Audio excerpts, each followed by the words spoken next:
So as we near closer and closer to the draft, which yes, I know is still weeks away, but as we get closer, we start to get more and more of an idea on who the Bulls are narrowing their focus on, what their plan and strategy is when it comes to the type of player they're looking for, who they've been working out in private workout sessions, all of that good stuff. And while we've done some draft prospect videos on what I believe are some of the better options for the roster based on who is slated to be available at number 12, there has been some recent reporting that would suggest there are players that have caught the Bulls' eye and turning heads in workouts that would also suggest they may be looking to even trade down in the draft based on some of the prospects available that they have taken a liking to. What would that look like, and who are the players, you might ask? Well, let's talk about it. So what's going on, everyone? You're listening to Bulls Central here. Hope you're all doing well.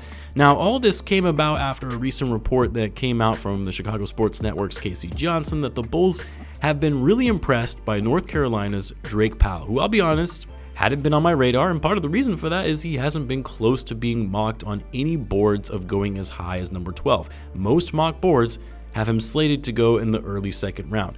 But as Casey mentioned on a recent broadcast, Powell has in fact worked out with the Bulls, tested very well athletically at the combine, has interviewed well with teams, and could be coming back for another workout with the Chicago Bulls. Now, at a quick glance on some of the recent updated mock boards across various media outlets, you'll see Powell has been climbing the draft boards and even into the first round. But at the highest one that I saw for Drake Powell, they had him slated to go at number 27. So the Bulls working him out and looking to take him number 12 overall would be a massive, massive reach, and likely one that would be regrettable when they could very well just trade back in the draft to still get their guy in Drake Powell if they really want him, but also maybe look to acquire some additional assets by trading down. Now, in my view, trading down in the draft is always risky, especially if you're doing so with one player in mind that you really want, because said player could very well be taken before you make your selection. But also, the last thing you want is to trade down in the draft and then have your original higher pick that you traded for become a star level player later on. That said,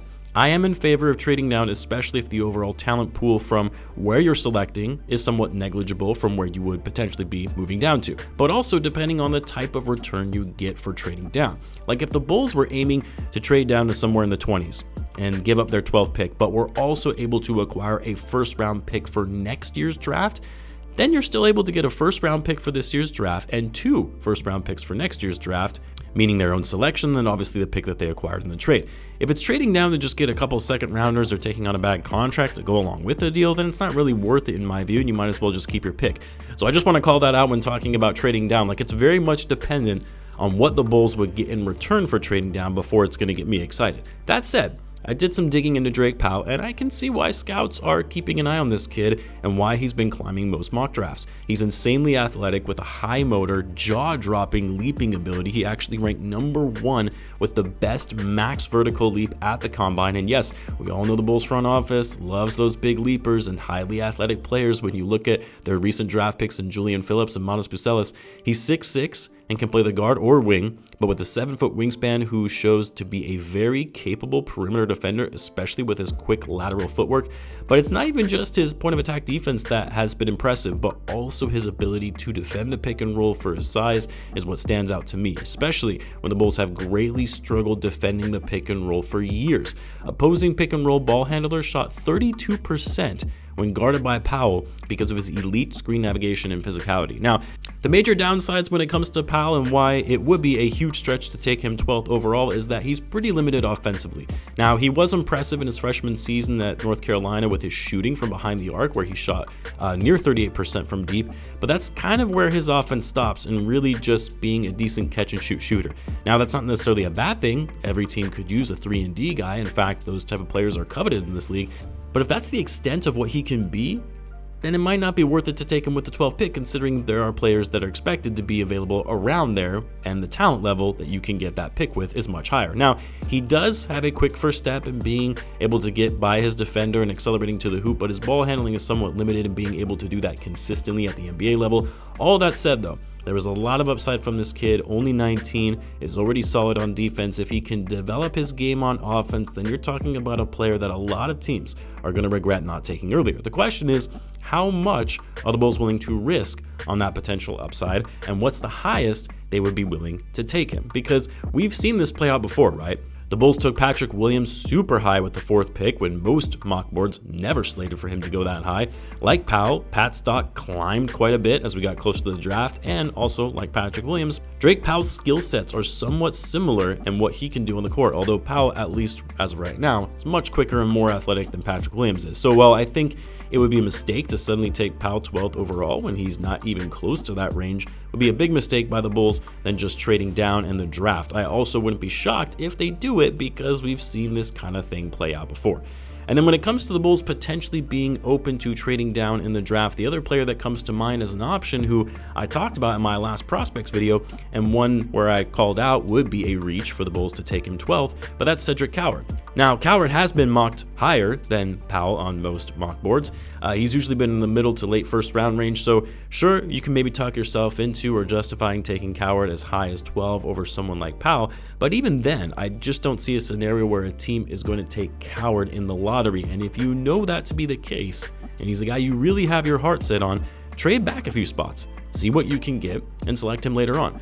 I mean, what I like about Coward, and I'm sure the Bulls are loving it as well, because we know AK wants these young players, but young players with experience that can start contributing right away, but that's that Coward's an older prospect, a more mature player that has a great feel for the game. He's 21, will be 22 by the time the season starts. A 4-year college player, has progressed his way up and playing Division III level basketball all the way to transferring and having a prominent role for Washington State.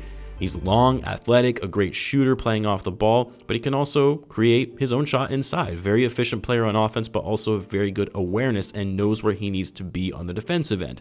Like, I really do like both of these guys as potential prospects for the Bulls, I really do, but taking them at 12 is just too high for either of them. And you don't want to run into a situation like you did with Patrick Williams or even Dalen Terrier for that matter, where you overthought it and you took a guy way too high relative to his talent and upside potential when you instead could have traded back to get some additional assets as a potential fallback should those picks not have worked out, which in the case of Pat and Dalen Terry ended up being the case. Most people look at those as now wasted picks.